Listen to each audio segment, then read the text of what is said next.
लीजिए सुनिए आचार्य चतुर्सेन शास्त्री के लिखे उपन्यास गोली के 54वें भाग पति परमेश्वर को मेरी यानी समीर गोस्वामी की आवाज में। भगवान ने मुझ अभागिन की अरदास सुन ली। वो प्रभात मेरे लिए मंगल प्रभात हो गया। मेरे बच्चे को होश आ गया था। उसने आंखें खोल दी थी। उसका टेम्परेचर भी नीचे आ गया था। वो मेरी ओर देख देख कर मुस्कुरा रहा था। शायद वो मुझ अभागिन मां को पहचान रहा था। मैं रो रही थी और उसकी बलैयां ले रही थी। मेरे पति महाराज वासुदेव, उनके पुत्र, डॉक्टर सभी मुझे समझा बुझा रहे थे। बड़े डॉक्टर आए। उनके साथ कर्नल रॉबर्ट भी थे।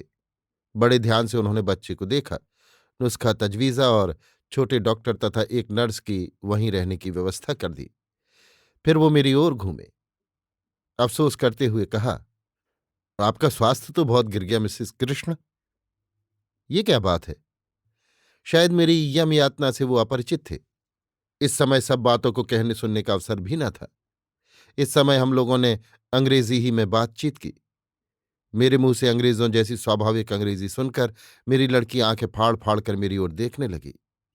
उसे पता न था कि उसकी ये अभागिन मां भी अंग्रेजी पढ़ लिख सकती है और कई बार विलायत हो आई है।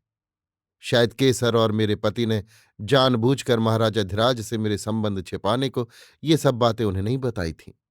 ईश्वर को धन्यवाद है कि मेरे बच्चे मेरे जीवन का कलुष नहीं जानते थे। ये मेरे पति को ही अपना वास्तविक पिता समझते और कहते थे। स्कूल कॉलेजों में भी वही नाम उन्होंने लिखाया था। यद्यपि अपने ही बच्चों से उन्हीं के जन्म के रहस्य को छिपाने से मेरी छाती फटी जा रही थी, पर वो भेद तो मुझे छिपाना ही था। सुलज्जा से अधमरी होने पर भी मैं प्रसन्न हुई। डॉक्टरों से निवृत्त होकर मैंने स्नान किया, घर के ठाकुर की पूजा आरती की और मैं आरती का थाल सजा सबके सामने सब लाज लगाम तज अपने पति के पास आई। उनके चरणों को मैंने धोया, अपने आंचल से उन्हें पोंछा, धूप दीप से पति परमेश्वर का पूजन किया, चरणोदक लिया और अपना मस्तक उनके चरणों में टेक दिया। ये सब निर्विघ्न नहीं हुआ। उन्होंने बहुत बाधा दी। भला बाधा क्यों न देते। 21 बरस तक जिस स्त्री की धर्म की पत्नी होने पर भी सरकार कहकर उसकी चाकरी की, उसकी पूजा कोई आसानी से कैसे ग्रहण कर सकता था।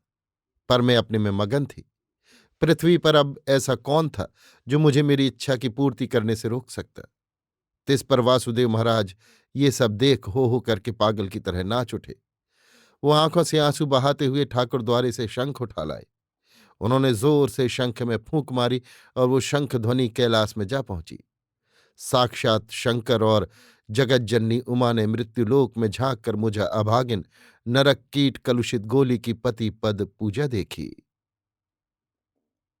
अभी आप सुन रहे थे आचार्य चतुर्सेन शास्त्री के लिखे उपन्यास गोली के 54वें भाग पति परमेश्वर को मेरी यानी समीर गोस्वामी की आवाज में।